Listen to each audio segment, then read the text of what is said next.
20.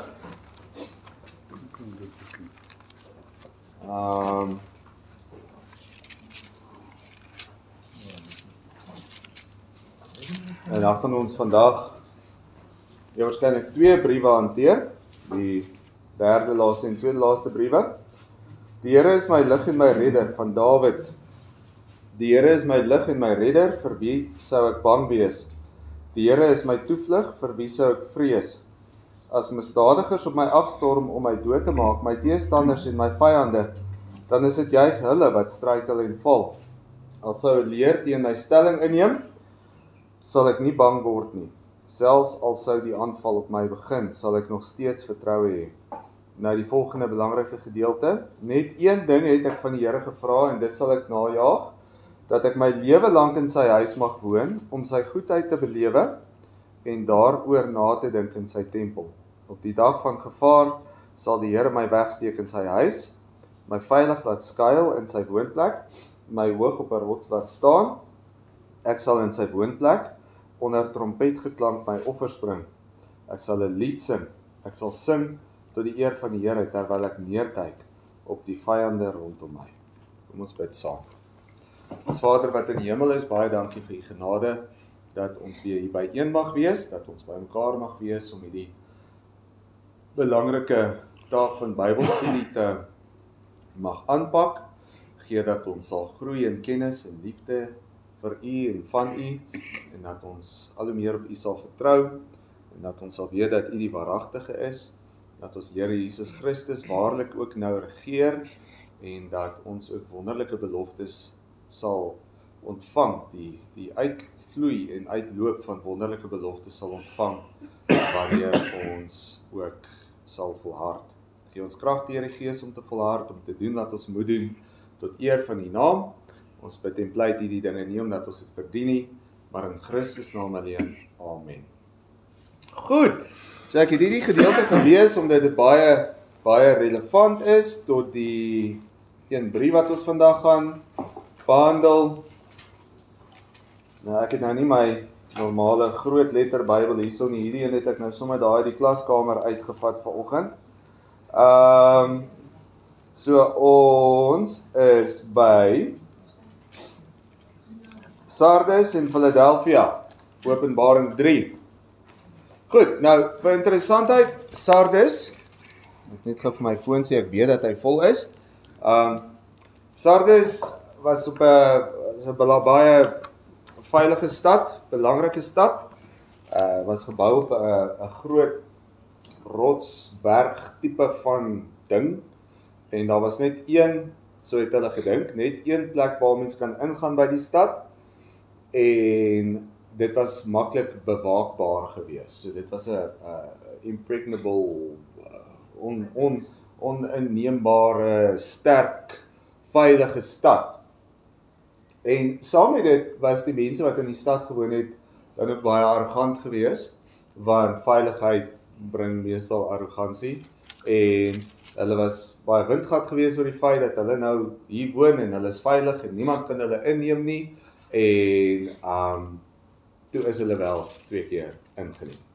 Goed, so as jy nou 'n weermag het met goeie beplanning, ouens wat mooi kyk na die berg, dan staan nou een ander plekkie waar jy, as jy baie goed kan klim, nou kan opklim, en dit sal jy nou ideaal in die nag doen, soos 'n dief, en dan sal jy nou die stad kan oorneem, en Sardes is 2 keer oorgeneem. Maar nog 'n ding wat in die hele verstaan van die brief nogal belangrik is ook die feit dat, omdat dit op so 'n rotsvesting was dit klein. So vir 'n hoofstad, om verder te ontwikkel was daar nie genoeg spasie nie, so die stad het verskuif.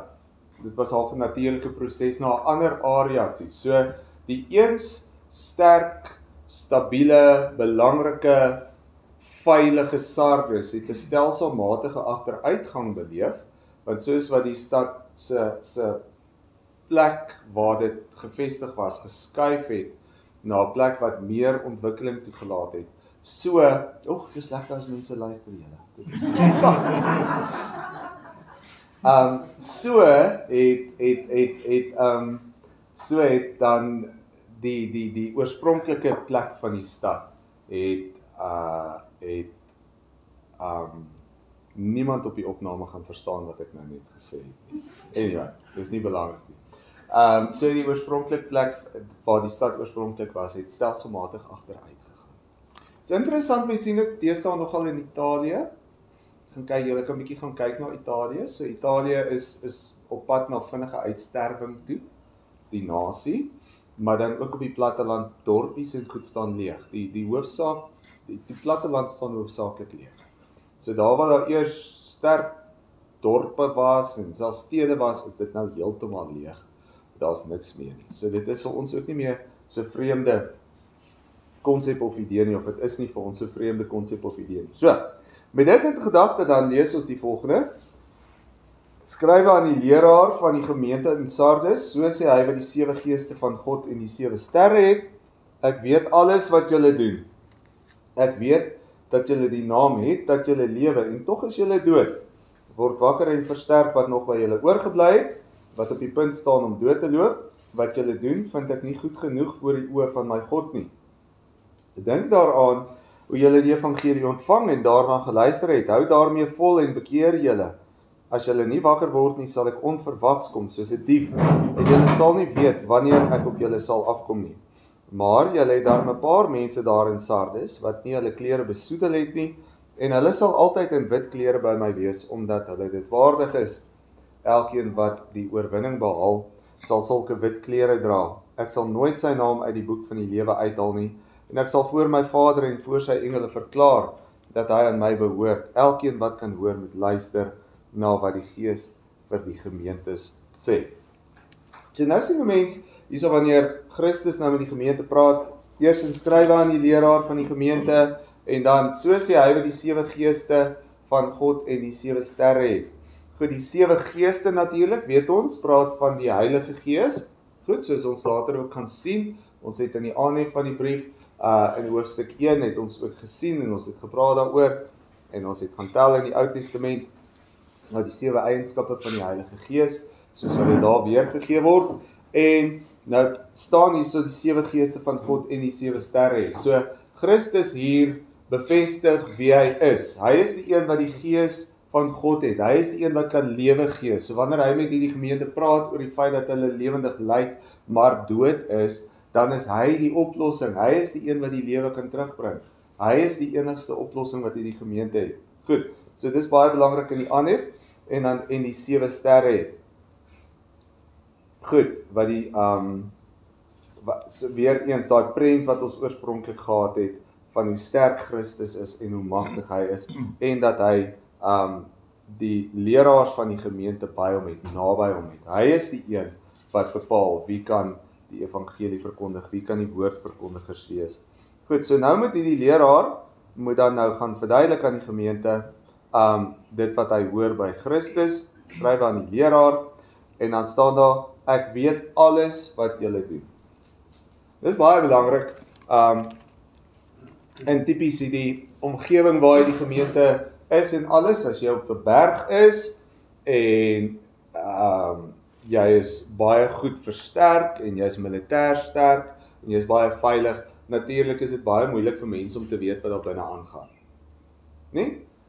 So dit is baie maklik vir die mense in Sardes om al ook weer eens hierdie vals arrogansie, hierdie vals veiligheid ervaar. Hulle is die bo, julle is daaronder, jy weet nie hoe om ons aan te val nie, jy weet nie wat om te doen nie. 'n Gemeente kan tot in 'n mate ook hierdie false sense of security kan hulle kry, dat ons lyk goed, en ons is so gevestig, en ons is so sterk, en ons is so onaantastbaar, en ons is nou die groot gemeente, of ons is nou die sterk kerkgemeenskap. En nou sê Christus vir hulle hierso, ek weet alles. En wat sê hy dan vir hulle? Ek weet alles wat julle doen. Ek weet dat julle die naam het, dat julle lewe, en tog is julle dood. So van buite af, en die getuienis van mense, lyk baie goed. Hulle het die naam dat hulle lewe. En so 'n naam gebeur nie somme nie. Jy kan nie jy kan nie, dis bitter moeilik om 'n naam vir iets te kry van 'n buitestander af. Jy weet, dis eintlik self-explanatory. Mense moet sien wat jy doen en gebaseer op dit kan hulle 'n character judgment maak, hulle kan jou karakter en alles kan hulle bepaal en beoordeel, natuurlik met perke, en dan kan hulle van ander mense van jou gaan vertel. Nou nie op 'n skinder manier nie, net op 'n getuienis manier. So hierdie gemeente van buite af lyk regtig so, dat hulle in die omgewing waar hulle is, en vir die mense wat met hulle te doen het, lyk hulle lewendig. Hulle lyk soos 'n gesonde, sterk, lewendige, aan die gang kerk. En dis nie iets wat sommer net gebeur nie. So jy waarskynlik as ons ook na Sardes gekyk het, sou ons ook gesê het, nee, hierdie gemeente is reg. Hulle is aan die gang, hulle lewe, hier's nie probleme nie. Maar wat sê Christus dan? Ek weet alles wat julle doen. En dan sê hy, en tog is julle dood. Al lyk dit verander, al lyk dit van buite af, asof julle lewe, asof alles wel is by julle. En daar's op 'n manier is daar 'n verskil tussen alles is wel in die gemeente en die gemeente lewe, né? So, en dan sê hy vir maar julle is dood, julle is mos dood. Nou dit is tragies. En dit is ietsie wat ons werklik kan oordink, is volgens die maatstaf, waar volgens ons na 'n gemeente sou kyk, of na 'n gemeenskap sou kyk, dit kan lyk asof hulle lewendig is, maar dit sê nie dit is nie. Goed, en dan sê Christus, die een met die 7 geeste, die lewendmakende verlosser, die een wat self die dood oorwin het, sê in vers 2, word wakker en versterk wat nog by julle oorgebly het, wat op die punt staan om dood te loop. Wat julle doen, vind ek nie goed genoeg voor die oë van God nie. Word wakker. So hierso is die implikasie dan dat hulle slaap, dat hulle sluimer, dat hulle mense kon sê amper op autopilot is. Hulle doen nie die dinge en hulle lyk lewendig, maar my afleiding is, dit is amper meer uit gewoonte uit. Hier's 'n gewoonte religie aan die gang. Jy weet, ons doen dinge volgens die resep, en ons doen dit, en dit lyk goed, van buite af lyk dit goed, maar van binne af is ons dood. Nou sê Christus word wakker, en versterk wat nog by julle oorgebly het. So daar's die eerste aanduiding dat daar iets oorgebly het. Maar dan staan daar ook die gevaar vir hierdie bietjie wat oorgebly het, en dit wat nog versterk kan word, staan ook op die punt om dood te loop. Staan ook op die punt om dood te gaan. En dan staan wat julle doen, vind ek nie goed genoeg in die oë van my God nie. Nou daar's 'n baie interessante dinamiek wat 'n mens daar sien afspeel, en dit is dat Christus natuurlik het alle heerskappy ontvang, ons gaan dit baie later nog baie sien in die boek Openbaring, maar Christus doen die werk van sy Vader. So, op die einde van die dag is dit die Vader in die hemel, wat deur die middelaar Christus na die gemeente kyk, en die middelaar weet dat die Vader is nie tevrede met wat hy deur die middelaar van die gemeente sien.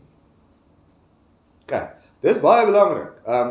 Ons moet onthou ook wat die trinitariese dinamiek daar is, dat die Vader op die einde van die dag is die een wat deur sy seun verlos en oordeel. En dat daardie tweesnydende swaard van verlossing en oordeel is 'n verbondsmatige beginsel. Daar's verbondseise en daar's verbondsoordeling. Goed, daar's verbondseën en daar's verbondstraf. So, dit is nie so dat jy, wanneer jy kerk is, outomaties uitgesluit is van hierdie beginsel nie. Jy word deur jou Vader in die hemel, die gemeente word deur God die Vader in die hemel, via sy middelaar gemeet en geweeg en beproef en nagekyk. En hy maak 'n ander tipe van 'n oordeel as mense wat kyk en alles lyk goed. Hy soek lewe. En hy is besorg en hy is bekommerd. Goed, dan in vers 3 staan daar, en dan natuurlik, skies wat ek nou sê, daar's 'n beginsel van goed en nie goed genoeg. Dis so belangrik dat ons besef daar is goed en nie goed genoeg. En ons Vader in die hemel kyk na ons, en is ons goed genoeg kerk? Is ons goed genoeg besig om sy diens te funksioneer? Of, iets waaraan ek myself baie skuldig maak, net in persoonlike lewe, is, dit is bitter maklik om skynheilig te wees. Dit is een van die maklikste goed op aarde om skynheilig te wees. En dit is so as gevolg van verskeie redes. Een van die redes is omdat mense oor die algemeen, nie almal nie, maar mense oor die algemeen vermy konflik. So, as jy skynheilig is, dan hou jy mense outomaties op afstand.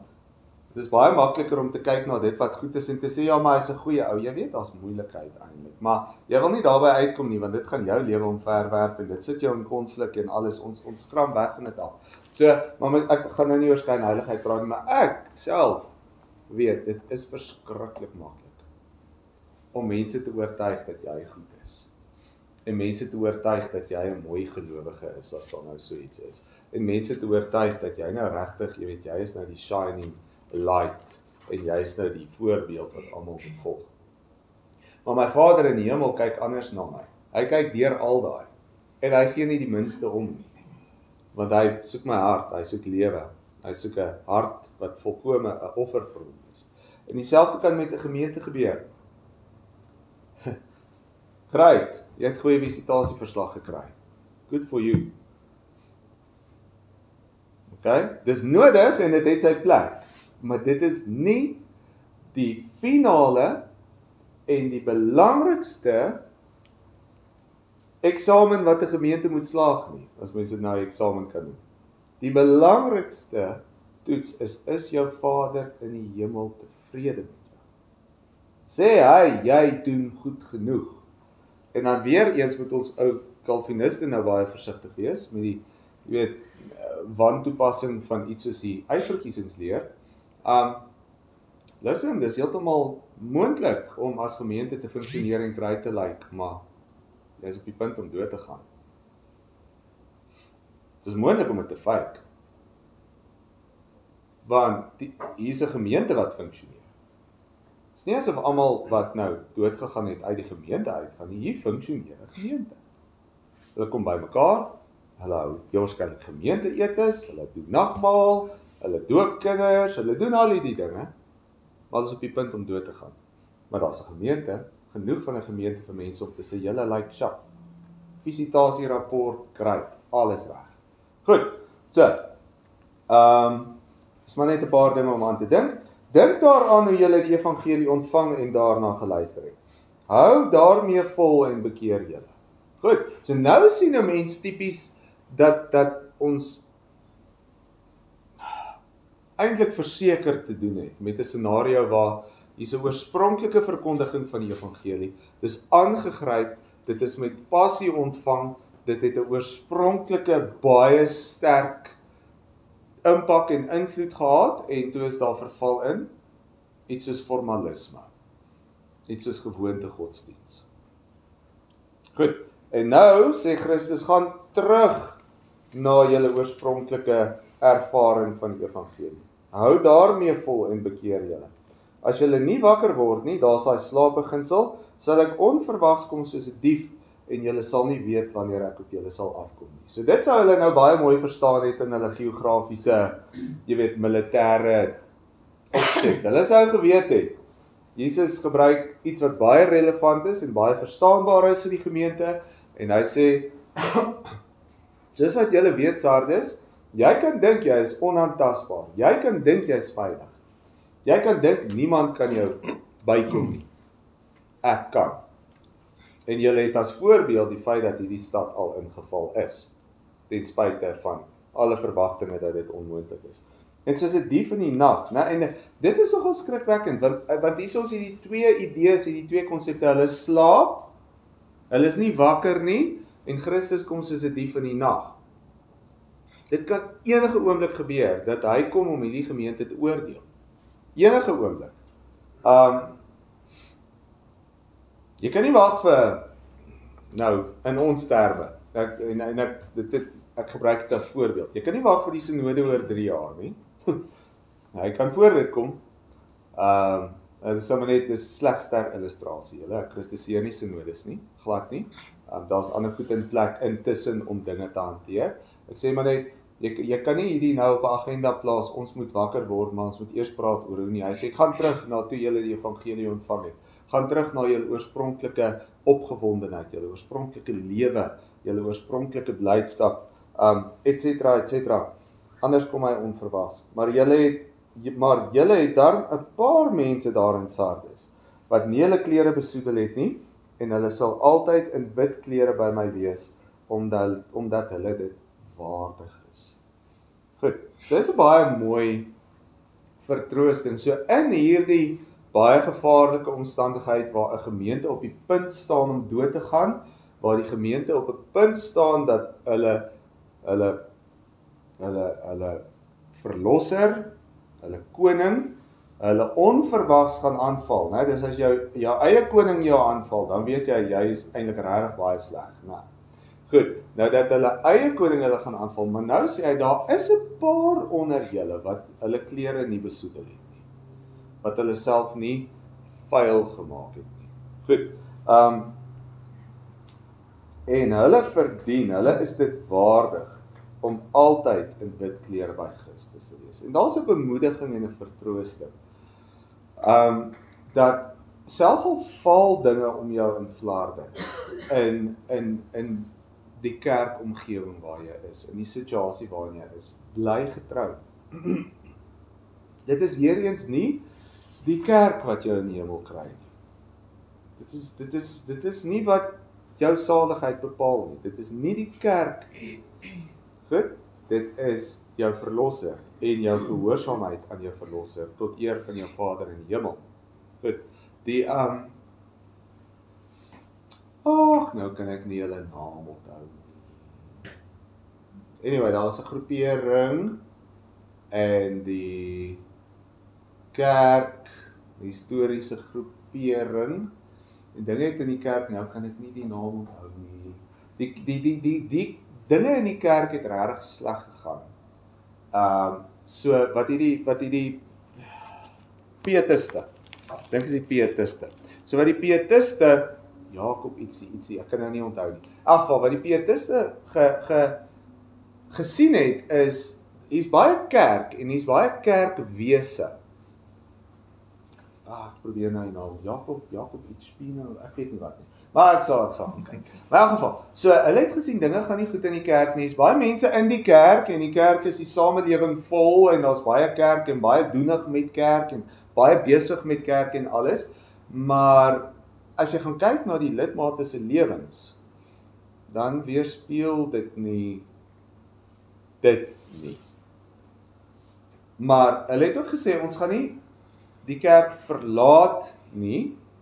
Hulle het begin praat van 'n kerk in die kerk, sodat hulle dan binne die konteks van die kerk het hulle dan pietisties geleef. En dan het hulle saam Bybelstudies gehou en hulle het allerhande goed gedoen. Ek vereenvoudig nou die geskiedenis verskriklik, bloot omdat ek nie alles kan onthou nie omdat ek slim is nie. Okay. Goed, so jy kan self 'n bietjie gaan oplees daaroor, maar hulle het church within a church beginsel gehad, dat selfs al gaan dinge verskriklik sleg met die kerk, kan jy in die kerk bly, want op die einde van die dag gaan dit oor jou. En ja, soveel soos ons teen individualisme kan sê, in terme van die moderne samelewing en die individualisme wat daar uitvloei en alles, is daar tog ook in die geloofslewe 'n mate van individualisme, waar jy kan sê, die kerk val uit mekaar uit, maar ek gaan getrou bly. Ek gaan nie saam met die kerk verbrokkel nie. Ek gaan die reguit pad bly loop. En ons sien hierdie beginsel hierso, en dan het jy die wonderlike belofte van ewigheid by Christus.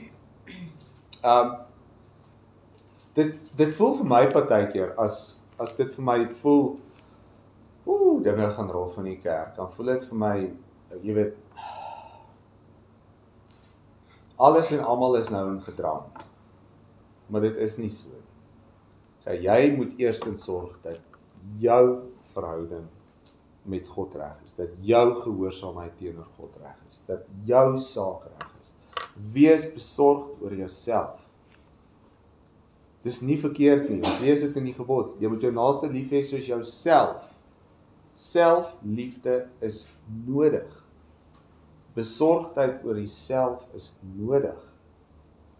En miskien is dit belangrik dat ons net weer 'n bietjie daai begin inprent by onsself en by ander gelowiges, want ek dink ons het bietjie maar 'n herd mentality gekry. Die gemeente oor die algemeen is okay, so dan is ek seker ook okay. Die woordverkondiging is suiwer, so ons is okay. Wat van jy as individu? Hoe's jou gewete voor God? Hoe's jou verhouding met God? Reg. En dan is daar die wonderlike belofte. Elkeen wat die oorwinning behaal, so daar sien 'n mens weer daai oorlogstaal, die stryd, dit is dan teen hierso in die geval dan doodsheid, op die oog af vormgodsdiens wat heeltemal goed en gesond is, maar eintlik dood is, slaperigheid, gebrek aan liefde aan die oorspronklike passie by die aanhoor van die evangelie en die uitleef daarvan. Elkeen wat dan die oorwinning behaal oor hierdie dinge, sal sulke wit klere dra. Ek sal nooit sy naam uit die boek van die lewe uithaal nie, en ek sal voor my Vader en voor sy engele verklaar dat hy aan my behoort.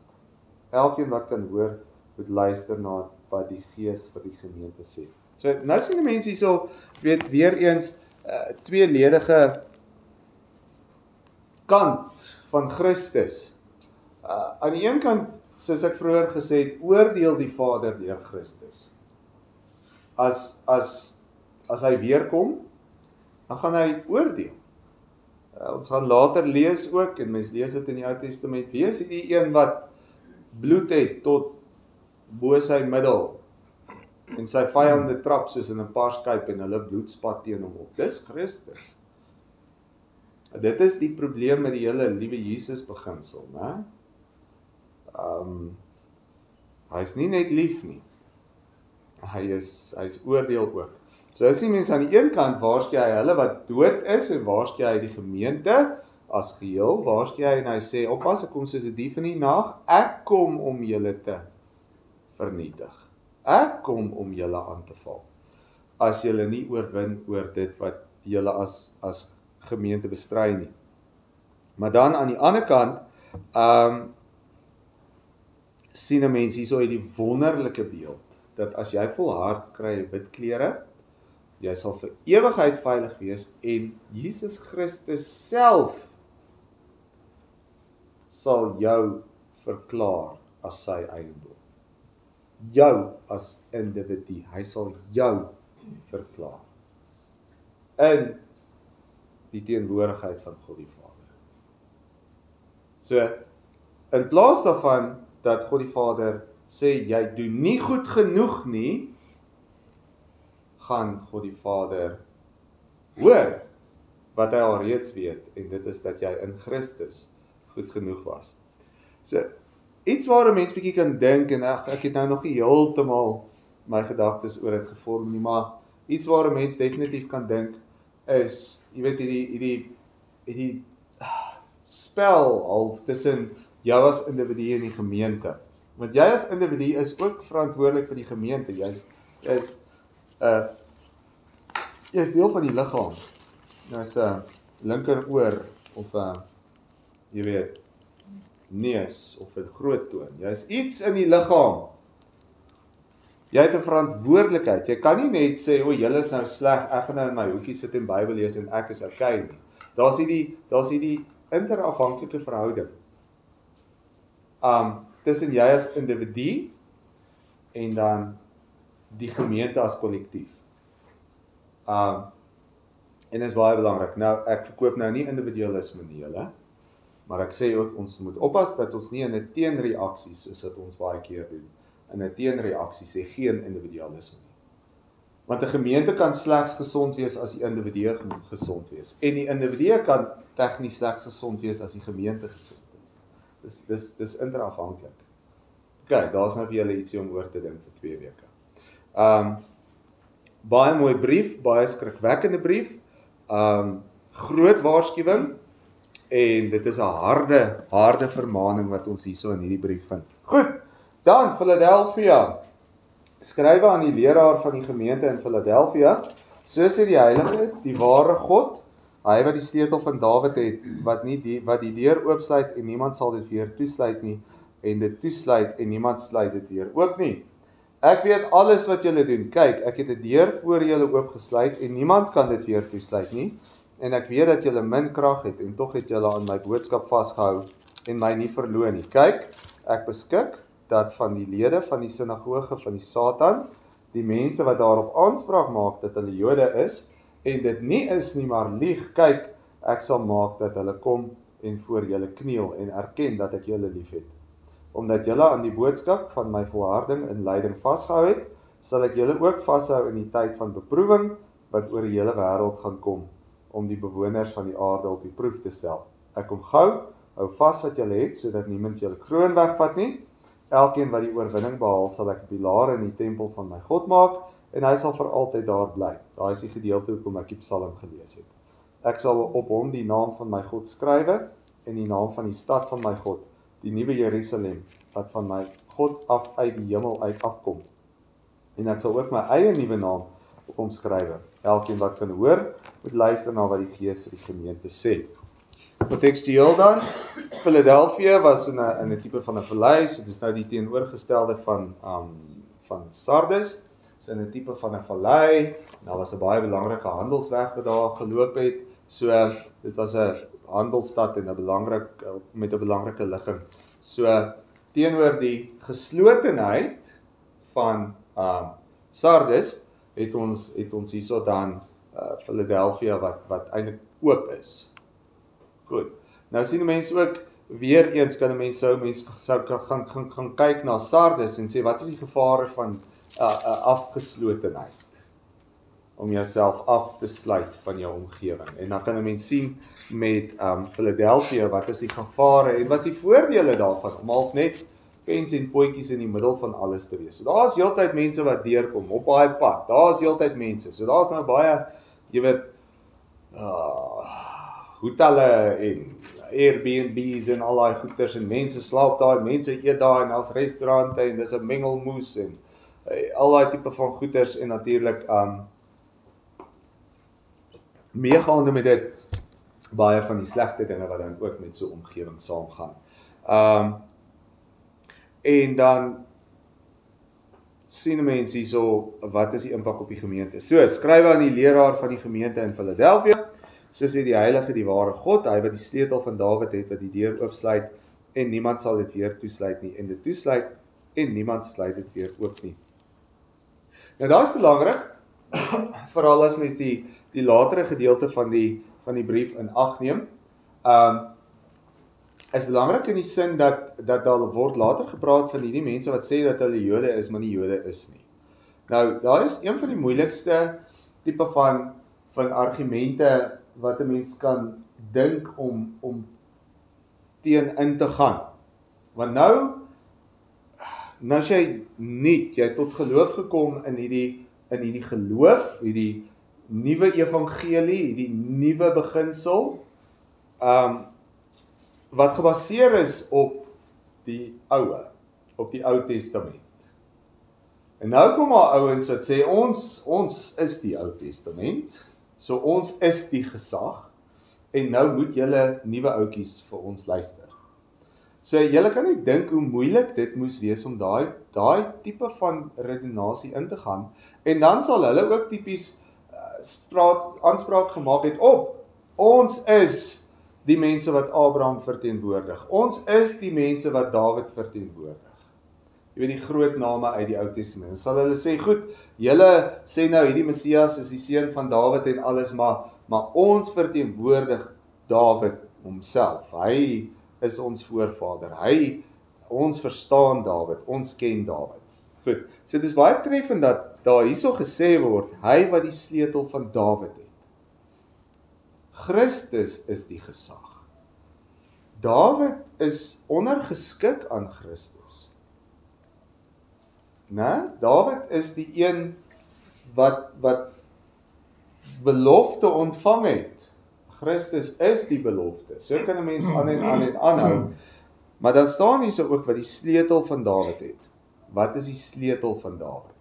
Die sleutel van Dawid kan 'n mens dan natuurlik gaan dink. Daar is die koninkryk, daar is die 12 stamme ryk, daar is die beloofde land, en deur Dawid die koning, die een wat verower het en alles, is bepaal wie kan nou in die beloofde land wees en wie is nie in die beloofde land nie. Goed, so Dawid het deur sy oorloë en deur sy lewe eintlik 'n tipe van 'n sleutelbeginsel uitgeoefen. As Saul het dit nie gedoen nie. Okay, Saul was deur mekaar koppie, Saul was 'n baie dwaase mens, Saul was nie 'n goeie koning nie, Saul was baie obsessief oor sy persoonlike vendettas en al, hy sal liewers agter Dawid in die woestyn aanhardloop as om 'n koninkryk te regeer. Verstaan? So, nou kom Dawid na baie lang wag en baie geduld en baie ervarings en alles, en nou is hy die koning oor die volk van God. En meegaande met dit is dan die beginsel dat met die daarstelling en die instelling van die beloofde land begin daar nou ook iets die funksioneer wat alreeds gefunksioneer het, maar nou meer permanent in die sin van die beloofde land met grense en alles, dat buitestanders kan deel word van die volk met sekere regulasies, met sekere beginsels. En dat die geografiese grense daar is en alles. Nou ek wil nie te veel oor dit praat nie, maar dieselfde beginsel vind mens dan by Christus, né? Hy bepaal wie kan deel wees van die kudde. Hy is die groot herder. Hy bepaal wie kan eendag in die laaste beloofde land, die nuwe hemel en die nuwe aarde funksioneer. Hy is die een wat besluit. So op 'n manier, in daai sin dan ook, is hy baie groter as Dawid. So nou kom bevestig hy dit hierso en hy sê vir hulle, hy die sleutel van Dawid, wat die deur oopsluit en niemand kan dit weer toesluit nie, en toesluit en niemand kan dit oopsluit nie. Nou is dit baie interessant in terme van hierdie gemeente, daar is vir hulle 'n deur oopgesluit, die deur na die ewige lewe. Ons gaan nou daaroor praat, ons gaan sien hoe dit dan hierso ook genoem word en hoe daar gepraat word van die nuwe Jerusalem. Weereens het jy die stad van Dawid, so die Dawid motief loop reg deur. En dan sien mense aan die ander kant dat dit toegesluit word. Hulle wat sê dat hulle Jode is, maar dit nie is nie, en daar word gesê hulle is van die duiwel. Hulle is van die Satan. Nou, wat beteken dit anders as die ewige verdoemenis, né? So jy is uitgesluit. So hulle wat die gemeente kom aanval en sê dat hulle die gesag is en dat hulle die weg en die lig en die waarheid en alles is, hulle sal uitgesluit word. En die gemeente het reg gedoen om nie na hulle te luister. Goed, so julle kan 'n bietjie gaan kyk na die vergelykings en die motiewe en die Dawids motiewe en alles wat hier gebeur. En dan staan daar, ek weet dat julle min krag het en tog het julle aan my boodskap vasgehou en my nie verloor nie. So nou sien die mense al 'n teenstelling met Sardes, né? So Sardes dink hulle is sterk, hulle is onaantastbaar, etc., soos die stad waarin hulle geleef het. En dan kry mense nou hierdie gemeente, en dan vir Sardes sê Christus dan, julle dink, maar julle is dood. Julle lyk of julle lewe, maar julle is dood. Nou hierso staan daar, Christus weet dat hulle min krag het. En tog het julle aan my boodskap vasgehou en my nie verloor nie. So daar sien 'n mens dat, en mens sal maklik oor dit lees, maar daar is daai beginsel van, hulle het duidelik genoeg geleentheid gehad om Christus te verloor. Hulle was onder aanslag, daar was duidelik verwagtinge van hierdie groeperinge af, wat na hulle toe gekom het. En wat op die einde van die dag is die vereiste van hierdie groeperings? Verloon Christus. En hulle is onder aanslag, hierdie swak gemeentetjie is onder aanslag, en mense kom na hulle toe, en kom na hulle toe, en kom na hulle toe. En op 'n manier is dit natuurlik dan ook 'n maklike gemeente om te target, né? Want hulle is daar op die pad. So, as hierdie klomp sinagoge van die Satan ouens nou hulle planne maak, waar wil hulle nou gemeentes gaan die sogenaamde lig gaan laat wys en alles, dan sal Philadelphia sou nou meer gesien het. Nou, jy sien dit partykeer in sendingwerk ook. Jy weet, party gemeentes word oorval en oorval en oorval, want hulle ligging is net maklik om oorval te word, en ander kry amper geen aandag nie, want hulle is nou maar 'n bietjie daar deur of in 'n gevaarliker plek of wat ook al. So ek is oortuig daarvan Philadelphia was net 'n prime target. So hulle het dan geleentheid gehad om Christus te verloon. Hulle het hom nie verloon nie. Hoe het hulle hom nie verloon nie? Hulle het aan sy boodskap vasgehou. En dan kan 'n mens sien ook weer eens dat Sardis by Philadelphia sou kon leer, want wat doen Philadelphia? Hulle hou vas aan wat hulle oorspronklik gehoor het. Hulle hou vas aan die boodskap. Goed. Kyk, ek beskik dat die lede van die sinagoge van die Satan, nou daai swaar woorde, hulle wat daarop aanspraak maak dat hulle Jode is en dit nie is nie, maar lieg. Kyk, ek sal maak dat hulle kom en voor julle kniel en erken dat ek julle liefhet. So hulle wat julle so aanval, hulle wat so as hulle doelstelling en doelwit het dat julle my moet verloon. So hoe verloon mens Christus? Jy erken hom nie as verlosser en saligmaker nie. Hoe doen jy dit? Een van die maniere waarop jy dit kan doen, jy gaan weer terug na die ou gewoontes toe. Dink maar aan Kolossense en Galasiërs en daai briewe in die Nuwe Testament.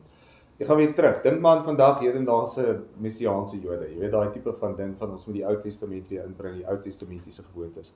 So en dan jy weet ons uit eie ervaring, die van ons wat al met sulke mense te doen gehad het, kyk hulle hamer op jou, né? Hulle los jou nie uit nie. En wat is op die einde van die dag die uiteinde wat hulle wil bereik? Jy moet Christus verloon.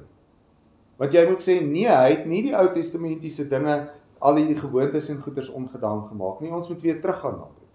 Goed, so dit is wat hier afspeel. En dan sê hy, ek gaan hulle, om dit in plat taal te stel, ek gaan hulle embarrass. Want vir hierdie mense wat hulle self so belangrik maak, en die gemeente kom aanval, en die gemeente kom probeer oortuig dat hulle Christus moet verloon, gaan voor die gemeente kniel. Hulle gaan nederig gemaak word. Hulle gaan op hulle plek gesit word. En dan gaan Christus sê, ek sal maak dat hulle kom en voor julle kniel en erken dat ek julle liefhet. So wat sê Christus? Hulle wou gehad het dat julle my moet verloon, maar nou gaan ek hulle verneder dat hulle voor julle kniel en hulle gaan self sê dat julle reg was om Christus nie te verloon nie.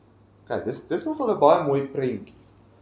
Dis 'n groot troos vir enige iemand wat onder pressure is in 'n omstandigheid, in 'n samelewing, in 'n familie of enigiets soos dit, waar daar die hele tyd druk uitgeoefen word, verloon Christus. En dit word natuurlik nie in daai taal gesê nie, né?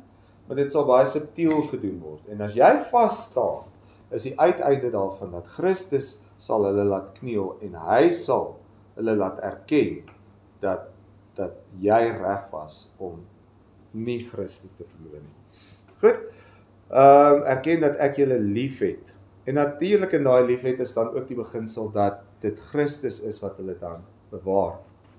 Goed, omdat julle aan die boodskap van my volharding en lyding vasgehou het, sal ek julle ook vashou in die tyd van beproewing wat oor die hele wêreld gaan kom, om die bewoners van die aarde op die proef te stel. Ook weer eens, daar's 'n wat noem hulle dit, 'n quid pro quo, jy weet, daai tipe van beginsel wat daar gebeur. Jy het dit vir my gedoen, nou gaan ek dit vir jou doen. As jy getrou bly en my evangelie bewaar en aan my evangelie vashou, wanneer dinge moeilik raak, gaan ek jou vashou. En dis 'n belofte, dis 'n beginsel. So wat is die natuurlike menslike geneigtheid? As dinge begin swaar gaan, dan is dit vir my beter om half bietjie die wêreld gelykvormig te word, want dan gaan dinge beter met my. Ook hierdie beginsel wat mense in Openbaring sien, jy weet die mense wat deel was van die gildes en die goeters, dat hulle het hulle ekonomiese moontlikhede en daai goeters verloor. As jy nou maar, ek praat van iemand wat ek ken, jy weet dit was op die einde van die dag vir hom bitter moeilik geweest, van die business lunches is in plekke gedoen waar jy as Christen nie kan gaan nie. Goed, jy weet daar werk sulke arme dames wat nie genoeg geld het om klere te koop nie. Jy weet as ons in 'n hoes loop en my kinders is Jy weet, kyk daai tannie. Dan sê ek nie, ons praat nie lelik nie, sy het net nie genoeg geld om klere. Ja, so ons moet jammer voel vir hierdie tannie. Okay, maar in elk geval, lang storie kort, so dan raak dit moeilik, né? Want nou is jy nie by die business lunch nie. En belangrike goed word daar bespreek. En daar kan jy jou invloed uitoefen, en daar kan jy sorg dat die deal in jou rigting gaan, of dat dinge uitwerk soos wat jy weet die beste vir die maatskappy gewees, maar jy is nie daar nie. So wat outomaties gebeur, jy word uitgeskuif. En dis moeilik. En so kan 'n mens baie, ek het nou een van die mees ekstreem voorbeelde genoem, maar so kan 'n mens aan baie voorbeelde dink van situasies waar dit net makliker is om te konformeer. En dan wanneer dinge nou weer beter gaan, dan is dit nou baie maklik om 'n sterk geloof te wees. Maar jy moet al die pad 'n sterk geloof gewees, sodat wanneer dinge swaar gaan, dan gaan Christus jou vashou.